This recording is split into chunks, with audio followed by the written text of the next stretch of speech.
हम लोग भारत के भूगोल में अब अंतिम कड़ी पे आ गए हैं, जिसमें लेसन है भारत में उद्योग इंडस्ट्री के बारे में। हम लोग इस पाठ में 3 क्लासेस में क्लियर करेंगे। उसके बाद विश्व भूगोल होगा। विश्व भूगोल में हम लोग जो देखेंगे वो आपका महत्वपूर्ण होगा। वर्ल्ड ज्योग्राफी से ज्यादातर ग्रेजुएशन लेवल के जो एग्जाम होते हैं वहां क्वेश्चन पूछे जाते हैं। बाकी छोटे एग्जाम अगर रेलवे, बिहार एसएससी की बात करें तो वहां बहुत वर्ल्ड ज्योग्राफी से लो लेवल के क्वेश्चन होते हैं, उनको बहुत ज्यादा लोड लेने की जरूरत नहीं रहती। इसीलिए सभी का ज्योग्राफी वर्ल्ड में अलग अलग हो जाते हैं। इंडियन ज्योग्राफी का कोई और छोर नहीं होता है। छोटे एग्जाम हो, बड़े एग्जाम हो, उसमें किसी स्तर पे बहुत अच्छे प्रश्न पूछे जा सकते हैं। तो चलिए अब हम लोग बिना विलंब किए हम लोग वर्ग को प्रारंभ करते हैं। आज हम लोग का मेन सेक्शन होगा जिसका नाम होगा भारत में उद्योग इंडस्ट्री।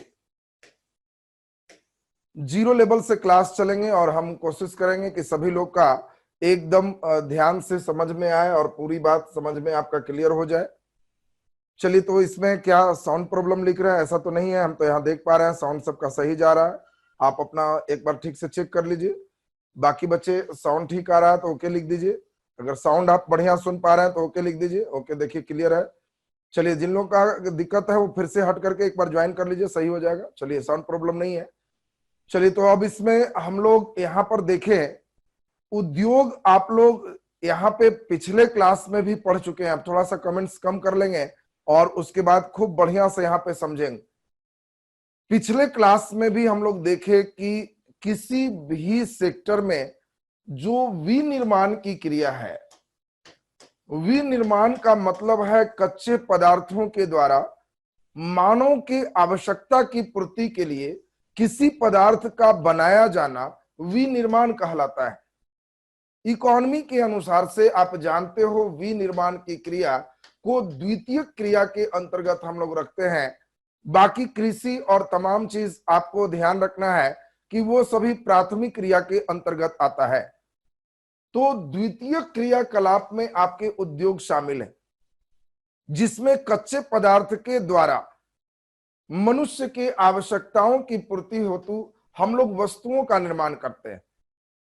अब यहां पहले बिल्कुल बेसिक बात करें, कोई भी उद्योग आपको लगाना है तो वो उद्योग को आप कहां लगाओगे, इसको हम अवस्थिति कहते हैं। और उद्योग के अवस्थिति के लिए कौन कौन से कारक हैं? कारक मीन्स फैक्टर। कहीं पे आपको उद्योग लगाना है तो वहां क्या क्या चीज आपको देखना चाहिए। ये उद्योग के अवस्थिति के कारक है। कई बार ऑब्जेक्टिव आ जाते हैं कौन उद्योग के अवस्थिति के कारक नहीं। तो सभी बच्चों को बेस ये तो क्लियर ही होगा।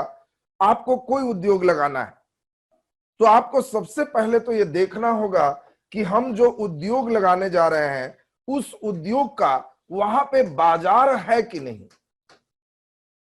बताओ, तुम अगर मान लो अपने गांव में खोल दोगे कि यहां हम 4 लाख की कीमत से हवाई जहाज के चक्का का पंचर बनाएंगे, तो आप ही बताओ क्या आपके गांव में हवाई जहाज के चक्का का पंचर बनाने का 4 लाख में दुकान खोलोगे तो क्या वहां हवाई जहाज उतरता है? क्या वहां हवाई जहाज के पंचर बनने के लिए आएगा? हवाई जहाज के पंचर का क्या बाजार है? अब इन चीजों से तुम्हें कोई लेना देना ही नहीं होगा और बहुत बढ़िया शोरूम खोल के उद्घाटन कर दोगे तो क्या वो उद्योग चलेगा? नहीं चलेगा। देखो, भूगोल पढ़ने का उद्देश्य केवल किताबी ज्ञान ना हो। केवल इसके लिए मत पढ़ो कि 4 क्वेश्चन आ जाए और हम उसको टिक मार दें। आपको सिलेबस में इसके लिए दिया जाता है कि ये बच्चा बाद में अगर किसी उद्योग फैक्ट्री का मालिक भी बनेगा तो इन चीजों को उसके अंदर एक पकड़ विकसित होनी चाहिए कि हम जहां खोलने जा रहे हैं। अब तुम अपने गांव में कहोगे कि हम यहाँ पे जो है कलम बनाने की फैक्ट्री खोलेंगे, पार्कर कलम बनाएंगे, उससे भी महंगा कलम बनाएंगे, चांदी का कलम बनाएंगे, सोना का कलम बनाएंगे, एक एक कलम हमारा 15,000 से नीचे का कलम नहीं होगा। तो आपको तो पहले ही सोचना होगा कि हम जहां फैक्ट्री खोल रहे हैं वहां 15,000 के एक कलम खरीदने वाला बाजार है कि नहीं। गरीबों की बस्ती है, अगर वहां पे विद्यार्थी भी हैं और मध्यम वर्ग के ज्यादा विद्यार्थी हैं, तो क्या ये कलम का बाजार संभव है? नहीं। तो खोलेंगे भी तो बंद हो जाएगा। दूसरा नंबर इंपॉर्टेंट चीज है, आप कोई चीज खोलें, उसका बाजार भी खूब हो, तो क्या उसका कच्चा पदार्थ वहां मिल पाता है? ये सबसे इंपॉर्टेंट है। कच्चा पदार्थ ढो के लाएंगे तो बहुत ज्यादा उसमें कॉस्टिंग बैठेगा। अब आप ही को सोच के बताना है कि अब आप चाहते हो कि अपने शहर में लौह इस्पात उद्योग खोले। क्या बगल में तुम्हारा कोई बच्चे बिहार में है, यूपी में है, और बगल में सोचता है कि यहां लोहा गलाने की फैक्ट्री खोलेंगे, हम 5 करोड़ रुपया लोन लेंगे, घर को गिरवी रख देंगे, लेकिन हम बहुत बड़ा फैक्ट्री लगाएंगे? सोच सकते हो? लेकिन तुम ही बताओ, क्या तुम्हारे घर के आसपास लोहा जिस चीज से बनेगा, क्या उसके लिए कच्चा पदार्थ हेमेटाइट है? नहीं। तो बताओ, 4 ट्रक हेमेटाइट तुम झारखंड से ढोगे, बंगाल से ढोगे, और मालूम चलेगा 1 ट्रक लोहा बन रहा है, तो तुम गांव में अपना लोहा तो बना सकते हो, लेकिन दिक्कत क्या होगी? तुम्हारे लोहा बनेंगे 60 रुपए किलो, तुम्हारा कॉस्टिंग है, बेचोगे तो कहोगे एकदम फैक्ट्री से लीजिए 72 रुपए किलो, 12 रुपए हम प्रॉफिट लिए। और मालूम चला कि जो झारखंड में वही बना रहा है, तुमको तो 4 ट्रक ढोना पड़ा कच्चा पदार्थ, तो 1 ट्रक लोहा बना। उसको कच्चा पदार्थ वहीं पे मिल गया, ढोना नहीं पड़ा, तो इसका कॉस्टिंग कम है, और इसको 40 रुपए ही किलो लोहा पड़ रहा है, तो तुम्हारा लोहा कौन खरीदेगा? कोई नहीं खरीदेगा। ये देखो, कच्चे पदार्थ की उपस्थिति यही मैटर रखता है। तुम जहां फैक्ट्री खोलने जा रहे हो, वहां यातायात कैसा है? अब बताओ, यातायात के लिए वहां सड़क मार्ग है कि नहीं, रेल मार्ग है कि नहीं? बहुत ज्यादा तुम्हें सामग्री मंगाना होगा, रेलवे के मालगाड़ी से तुम्हें लाना होगा। सड़क नहीं है तो तुम्हारा अब ट्रक फैक्ट्री से बहुत दूर रह जाएगा, तो क्या होगा? अब लेबर कॉस्टिंग बहुत ज्यादा बैठेगा। जितना न्यूनतम कॉस्ट पर तुम बनाओगे, उतना ही प्रॉफिट कमाओगे, वही उद्योग तुम्हारा चलेगा। तुम्हारा इसके बाद अब हम क्वेश्चन दे रहे हैं। कई लोग को लग रहा होगा कि सर इतना छोटा छोटा बात का जरूरत नहीं है, हम लोग तो बड़े हैं, हम लोग को इतना बुद्धि भगवान दे दिए हैं। कई लोग को ये भी बात लगती है। हम एकदम जीरो से चलते हैं और आपका चेक करते हैं कि आप सही सोच रहे हो कि गलत, बुद्धि भी जांच हो जाए। हम अभी 2 क्वेश्चन पूछेंगे और आपका ब्रेन टेस्टिंग हो जाएगा। आपको क्वेश्चन है कि निम्नलिखित में कौन किसी उद्योग के अवस्थिति के कारक नहीं है? अब आपको हम क्वेश्चन दे रहे हैं, हम उधर समझाना छोड़ दिए। समझाते समय कई बच्चे सोच रहे थे कि इतना तो ब्रेन काम कर रहा है, तो अभी हम चेक करेंगे कि सही में काम कर रहा है या झूठ बोलते हैं। आपको कमेंट से आंसर देना है। क्वेश्चन फिर से सुनिए। निम्नलिखित में कौन सा कारक किसी उद्योग के अवस्थिति के लिए जिम्मेवार नहीं है, या कौन उद्योग की अवस्थिति का कारक नहीं है? ये प्रश्न है। अब इसमें हमने चॉइस ए आपको दे दिया, पूंजी। पूंजी। चॉइस बी में हम मान ले दे दें जनसंख्या। जनसंख्या। सी में आपको हम दे दें संचार, मोबाइल वगैरह संचार, और डी में एक दे दें, और कुछ भी लिख देते हैं, कच्चे पदार्थ की उपस्थिति। आपको हमने एक प्रश्न दिया कि कौन उद्योग को बैठाने के लिए देखने की जरूरत नहीं है, वहां पे है या नहीं, इन चारों में किसे देखने की जरूरत नहीं है, कौन सा उद्योग के अवस्थिति का कारक नहीं है। कई बच्चे सी एकदम ताबड़तोड़ लिख रहे हैं, एक बच्चा ने डी लिखा, कितना नालायक है। डी लिखने वाला कितना नालायक है, अभी हमने समझाया था। सी सबसे ज्यादा आंसर चल रहा। जो देखो, सभी लोग बैठ के आंसर जरूर लिखो, उससे हमें मालूम चलेगा कि आप किस लेवल पे एल्टीना पे आप चल रहे हैं, ये बहुत जरूरी है। अरे वाह, सी की दुनिया खत्म हो गई, अब बी की दुनिया में बहुत ज्यादा लोग आ गए हैं। अब बी, लेकिन बी सी में अभी भी फाइट चल रहा है। एक ए भी लिखा है, वाह वाह पहलवान, वेरी गुड वेरी गुड, बहुत बढ़िया। अभी भी सी हमने देखा आपका सबसे ज्यादा है। अब बात को सुनते हैं, सुनो अब ठीक से। किसी फैक्ट्री को बैठाने के लिए क्या पूंजी जरूरत है कि नहीं। अगर तुम कहीं फैक्ट्री खोल रहे हो, वहां कोई बैंक ही नहीं है, पूंजी के मतलब है यहां बैंक है। यहां पे बैंक के साथ साथ ऐसा हो सकता है जिसको LIC GIC कहते हो, इंश्योरेंस कंपनी जिनको कहते हो, हम कोई फैक्ट्री लगा रहे हैं उसका इंश्योरेंस हो जाए, ये सब पूंजी तो बहुत जिम्मेवार फैक्टर है। और अभी हमने बताया कच्चा पदार्थ तो उद्योग के लिए चाहिए ही चाहिए, तो आपके लिए हम एक सुविधा प्रदान करते हैं 50-50, कच्चे पदार्थ और पूंजी नहीं होगा, अब B और C में ही कोई एक होगा। एक बार सब फिर से आंसर दे दीजिए। Very good, very good. C अभी ज्यादा है, C अभी ज्यादा है, B में भी कुछ लोग हैं, C लेकिन ज्यादा आ रहा है। Very good. चलिए 50-50 के बाद भी आपका हम राय ले लिए। चलिए बहुत अच्छा, हम समझ गए। अब बताओ संचार का मतलब क्या क्या है। संचार का मतलब है इंटरनेट, संचार का मतलब है मोबाइल, संचार का मतलब है टेलीफोन, संचार का मतलब है फैक्स, संचार का मतलब है ईमेल।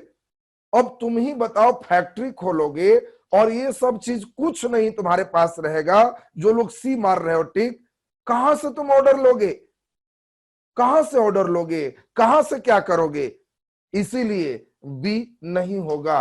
अब बी संचार एकदम चाहिए ही चाहिए उद्योग को। अब मामला एकलौता है बी। अच्छा ये बताओ सोच के, क्या तुम्हें लगता है उद्योग बैठाने के लिए वहां जनसंख्या जरूरी है, ऐसा लगता है। अगर जनसंख्या ही ना हो, वहां वहां पे जनसंख्या ही ना हो तो क्या उद्योग बैठ पाएगा, ऐसा लग रहा है। अच्छा यस लिख रहे हैं कई लोग, बैठ पाएगा, वेरी गुड। अरे अभी समझाए, उद्योग के लिए बाजार चाहिए, जनसंख्या नहीं। जनसंख्या नहीं चाहिए, बाजार चाहिए। हम पारकर कलम बेच रहे हैं तो वहां 50,000 लोगों की दलित बस्ती है, जनसंख्या खूब है, पढ़ता लिखता कोई नहीं है, तो क्या जरूरत है वैसे जनसंख्या का। हवाई जहाज का हम चक्का पंचर बनाएंगे, वहां जनसंख्या खूब है तो वहां चक्का पंचर बनेगा। यहां पे बाजार चाहिए, बाजार। गुड वायर एक लड़के ने लिखा, बिल्कुल सही। वैसी जनसंख्या जो उसको परचेज कर सके, वो चीज हमें चाहिए, न कि जनसंख्या चाहिए। और इसीलिए बहुत इंपॉर्टेंट क्वेश्चन है, 2-3 बार पूछ चुका है कि उद्योग के अवस्थिति का कारक कौन नहीं है, तो जनसंख्या उद्योग के अवस्थिति का कारक नहीं। बाकी चीज आप परिवहन संचार तमाम चीज आप समझ गए, बहुत बढ़िया। अब यहां पे हम आपको धीरे धीरे फोकस कर रहे हैं, हम अब बात को समझें कैसे हमारे देश में उद्योग की शुरुआत। सबसे प्रयास होगा कि आप 2-4 मिनट बढ़िया से समझते जाएं। हम बिल्कुल जीरो से चल रहे हैं। श्रम में सभी उद्योग में सस्ते श्रमिक की ही आवश्यकता नहीं होती है। जो श्रम जो है बेस्ड उद्योग होगा, वहां सस्ते श्रमिक चाहिए। कई जगह मशीनरी बेस्ड भी होते हैं, वहां सस्ते श्रमिक नहीं भी है, मशीन उच्च तकनीक का है, उससे भी काम चल जाए। अब ध्यान दीजिए, कृषि में भी आपको बताया था कि गेहूं वैसे जगह खेती हो सकते हैं जहां श्रम ज्यादा ना हो, लेकिन धान नहीं होगा। उसी प्रकार से बहुत ज्यादा सस्ते श्रमिक ये इंपॉर्टेंट नहीं रखता। हम जहां फैक्ट्री खोल रहे हैं यहां पे कोई श्रमिक नहीं है, लेकिन खोल देंगे, आवश्यकता है तो बाहर से भी लोग आके यहां डंपिंग करेंगे, जैसा कि बंबई और तमाम चीजों में आप देखोगे। अभी तो धीरे धीरे शुरुआत हो रही है। तो देखिए, अब हम आपको बड़ा दिलचस्प कहानी एक सुनाने जा रहे हैं और धीरे धीरे आपको प्रयास करना है इससे जुड़ने का, और हम लोग को खूब बढ़िया समझ में भी आएगा। तो सुनते हैं, जरा एकदम ध्यान दीजिए, कोशिश करना है कि सर एकदम समझ गए, बहुत बढ़िया लगा। तो हम लोग एक बात को यहां पे समझने का प्रयास करते हैं। पहले भारत में कोई चीज जो चाहिए था, तो हम लोग के यहां जब अंग्रेज थे, मुगल बादशाह थे, तो मुगल बादशाह ने ही एक नीति अपनाया कि भारत का जो डेवलपमेंट है ये कहीं के संसाधन से हो सकता है, चाहे वो संसाधन भारत का हो या वो संसाधन विश्व का हो। बात को सुनना जरा ध्यान से, क्या आप बोलना चाह रहे हैं इस बात को सुन।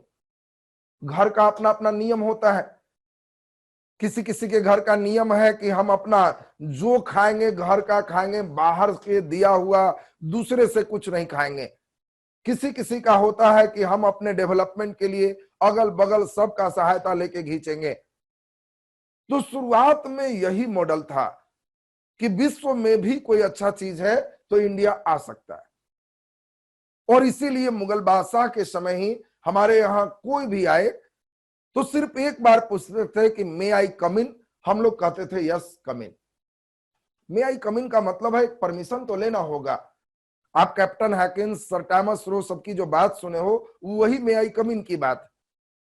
अब मुगल बादशाह जहांगीर है, वहां आके पूछिए मे आई कम इन सर, हाँ यस कम इन, क्या काम है, ये लीजिए परमिशन। विश्व के कोई देश का व्यक्ति अगर चाहता है भारत में बिजनेस करना, हम लोग उसको बुलाए, परमिशन दिए। लेकिन इसी चक्कर में हम लोग जानते हैं धीरे धीरे हमारे यहां अंग्रेजों का कब्जा हो गया। और अंग्रेज मुख्य रूप से भारतीयों की डिमांड क्या थे और उनकी मांग को पूर्ति कैसे किया जा सकता है, इस सप्लाई चेन को बनाने के लिए भारत में कई उद्योग या तो खुद लगाए या जो भारतीय सक्षम थे उन्हें भी लगाने दिए। जैसे टिस्को वगैरह का नाम सुनोगे तो अंग्रेजों के समय ही 1907 में जमशेदजी टाटा अपना फैक्ट्री लगाए। तो अंग्रेज भी लगा रहे और जो सक्षम भारतीय हैं, चाहे वो जमनालाल बजाज हो चाहे रतन टाटा हो, उन लोग को भी डेवलपमेंट करने का मौका दिया गया। अब इस कड़ी में हम लोग जानते हैं धीरे धीरे 1947 ला दिए और लाखों कुर्बानियों के बाद हम लोग आजाद हुए। जब आजाद हुए तो पहली बार हमारे जो उद्योग मंत्री थे, अब उनके साथ एक समस्या आ रही थी कि भारत का जो डेवलपमेंट होगा वो हम केवल सरकार करें या केवल प्राइवेट करें। प्राइवेट का मतलब है ये पूंजीवादी व्यवस्था होगी, जिनके पास पूंजी है वे फैक्ट्री लगाएं। और समाजवादी का मतलब होगा कि इसमें पूंजीवादी इंपॉर्टेंट नहीं है, सरकार सब चीज करेगी, पैसे वाले लोग को फैक्ट्री लगाने की कोई जरूरत नहीं।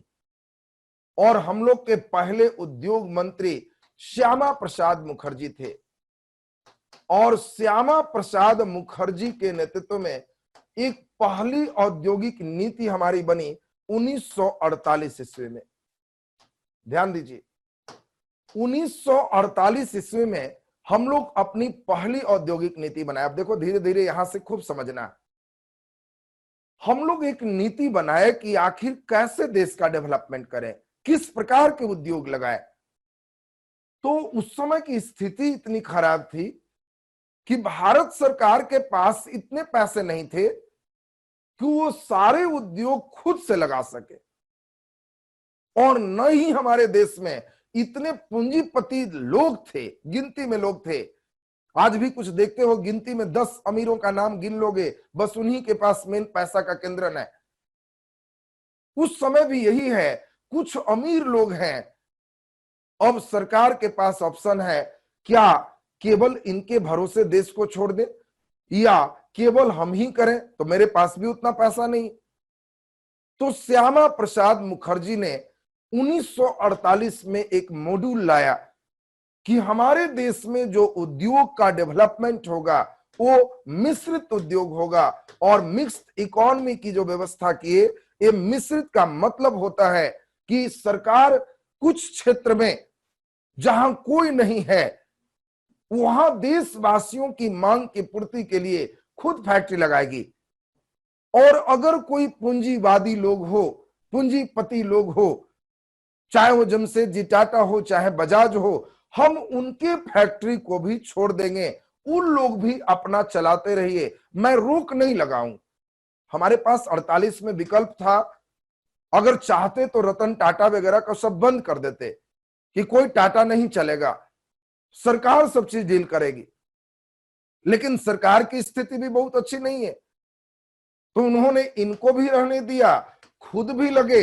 इस व्यवस्था को हम लोग कहते हैं कि ये मिश्रित व्यवस्था है। इसी व्यवस्था पर हमारी फैक्ट्री पूरे चलती गई, धीरे धीरे देश का डेवलपमेंट होते गया।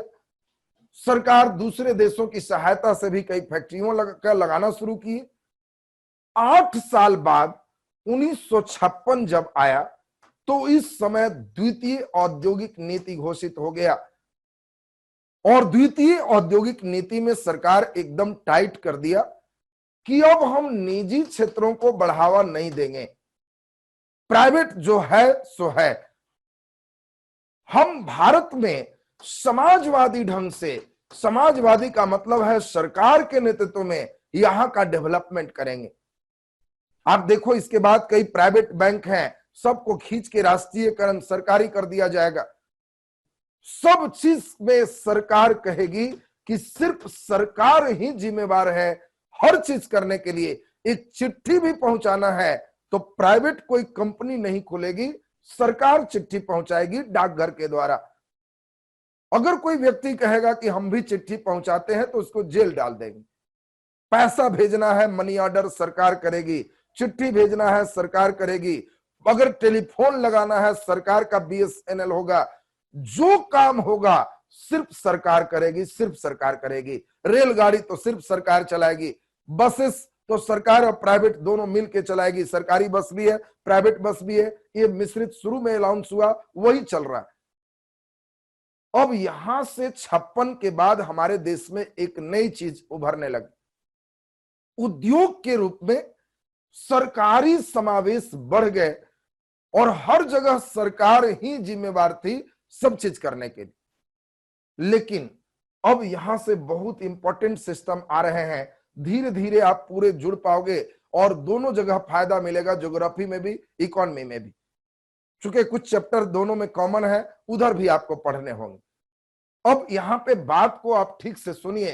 अब धीरे धीरे 1991 आते आते 1991 में एक समस्याएं शुरू हो गई।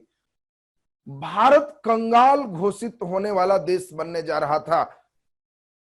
अपने देश में रिजर्व बैंक में पूरे एक नियम है कि कम से कम 15 दिन तक के व्यापार करने के लिए विदेशी मुद्रा का भंडार चाहिए।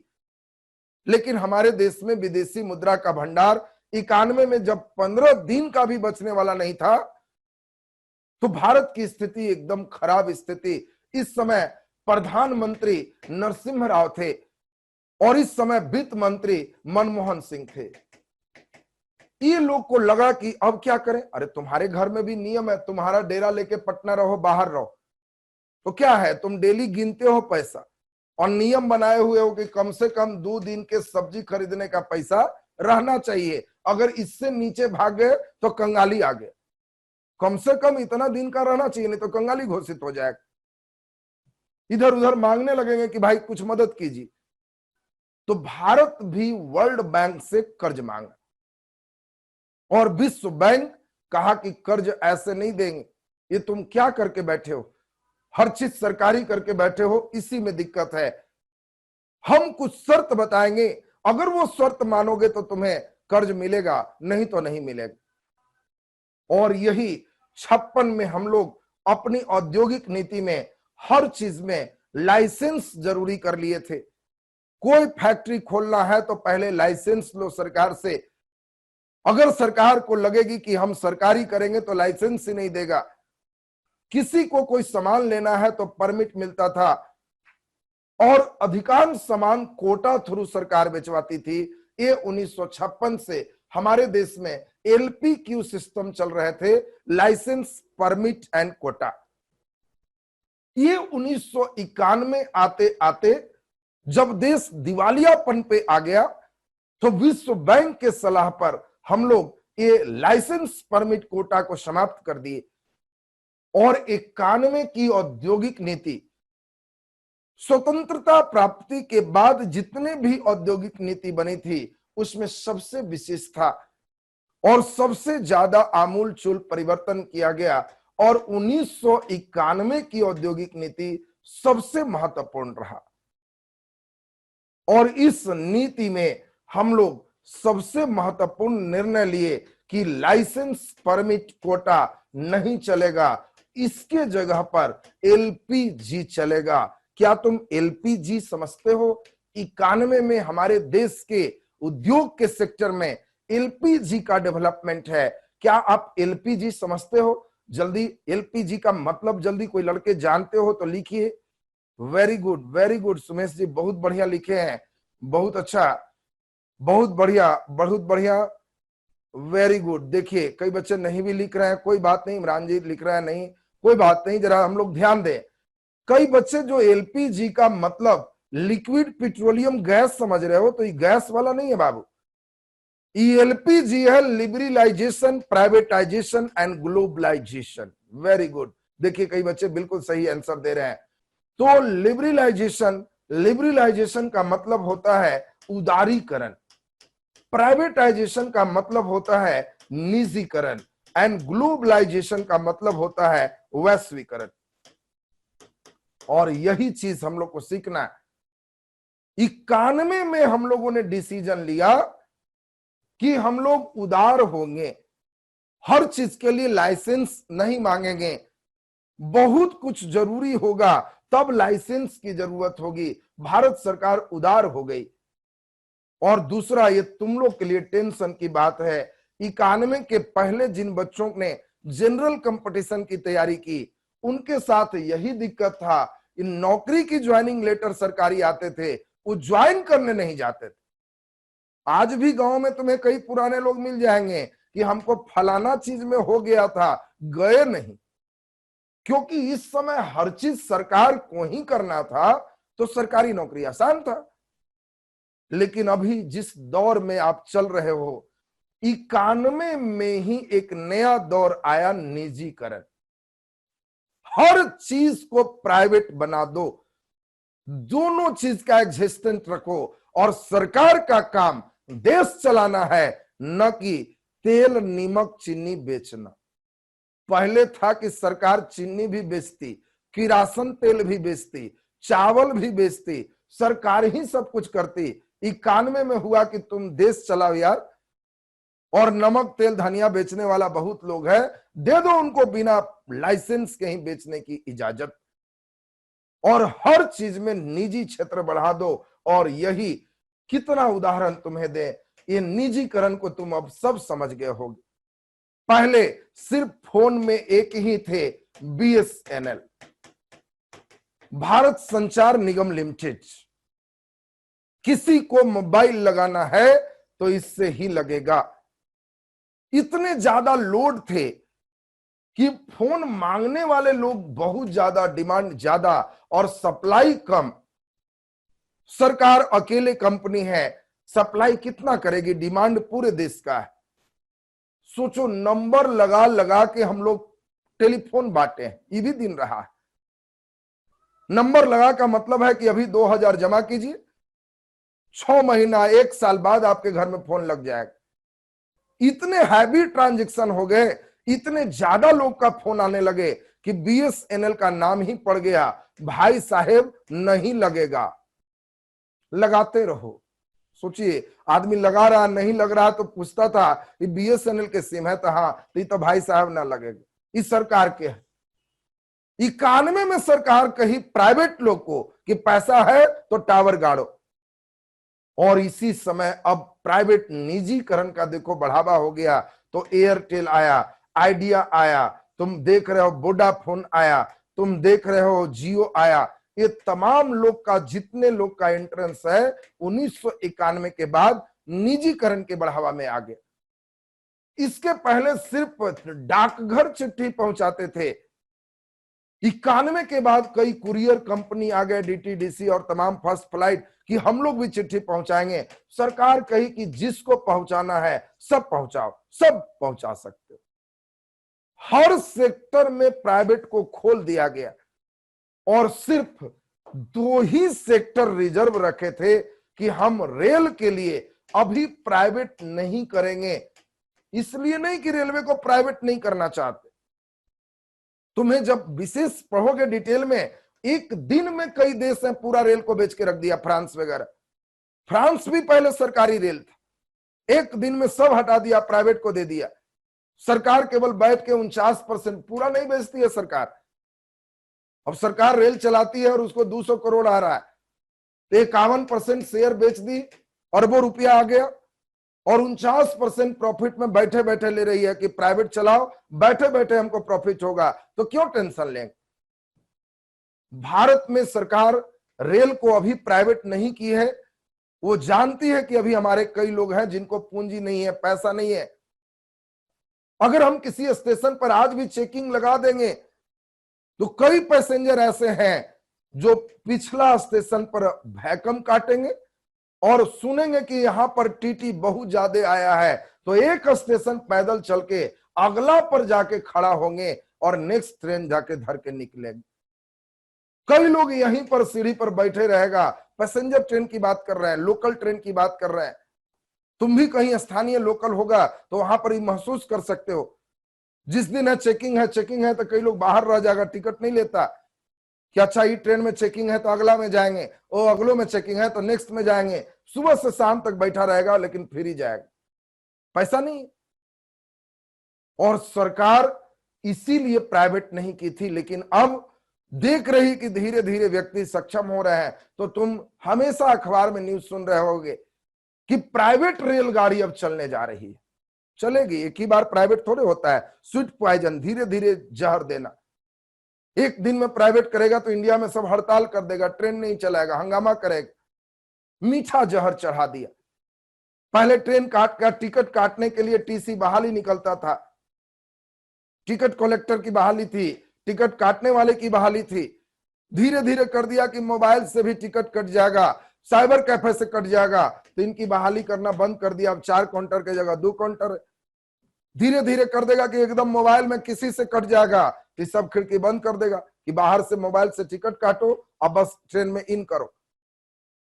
सारा चीज ट्रेन वगैरह सब पहले प्राइवेट ट्रेन चलाएगी और रेलवे ड्राइवर और गार्ड को कहेगी कि इस सरकारी रहेगा। धीरे धीरे जब रिटायर कर जाएगा कि हड़ताल भी ना करे, नया कहेगा प्राइवेट कंपनी को कि तुम अपना बहाल करो। हर चीज से देखो मुक्ति मिल जाएगी। और तब केवल सेना अभी बचा है जहां अभी प्राइवेटाइजेशन नहीं है। सिर्फ एक जगह जिसको सेना में नौकरी करना है सरकारी मिलेगा, बाकी हर जगह। अब पुलिस वगैरह में भी क्या है, कई ऐसे कंपनी वाले हैं जो प्राइवेट सुरक्षा मुहैया कराते हैं, ये भी आप लोग देखें। तो अब हम लोग ध्यान दें, विद्यार्थियों को कोई नुकसान नहीं है। टैलेंटेड व्यक्ति कहीं भी नौकरी करेगा, सुविधा वही मिलेगी। हाँ, कामचोरों को तो नुकसान है।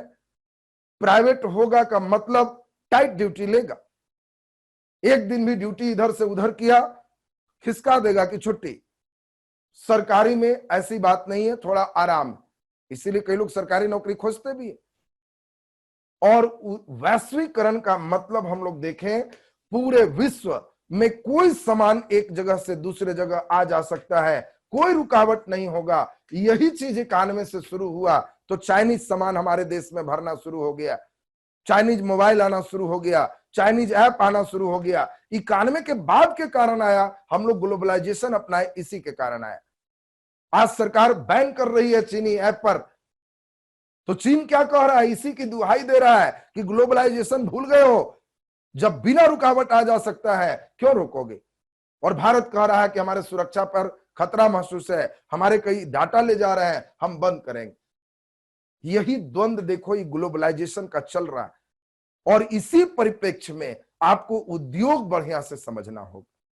तो अब उद्योग की पटकथा आज हमने लिखा कि हमारे बच्चे वर्तमान परिदृश्य को बढ़िया से समझे और उसके लिए हम लोग उद्योग पर इतने सिस्टम को चले। तो अभी उद्योग के लिए इतना हो गया। अभी जस्ट आपका पॉलिटी क्लास है, पॉलिटी क्लास करेंगे और उसके बाद ध्यान दीजिए, आज ज्योग्राफी क्लास आप लोग का नहीं है, सॉरी इकोनॉमी क्लास नहीं है, इकोनॉमी वाले सर नहीं है। तो अब इकोनॉमी के समय भी फिर हम कोशिश करते हैं कि आपका आधा घंटा 45 मिनट फिर पढ़ा लेंगे, 12:30 से 1.5 घंटा फिर पढ़ लो, क्योंकि कल क्लास नहीं लिए थे तो और आज बढ़िया हो जाएगा। पॉलिटी जूम पर नहीं है, पॉलिटी ऐप पे है, और 12:30 से 1:30 फिर जूम पर चले जाएंगे। आज फिर क्लास होगा, ज्योग्राफी आपको कंटिन्यू करेंगे। आज उद्योग का कम से कम 1-2 उद्योग आज पढ़ लोगे तो बढ़िया हो जाएगा। एनएच का वीडियो देखिए, एक बच्चे कह रहे हैं कि नहीं है, नेशनल हाईवे में कई अब परिवर्तन हुआ है, इसलिए तुम देख रहा होगा 1 साल से जो इधर एग्जाम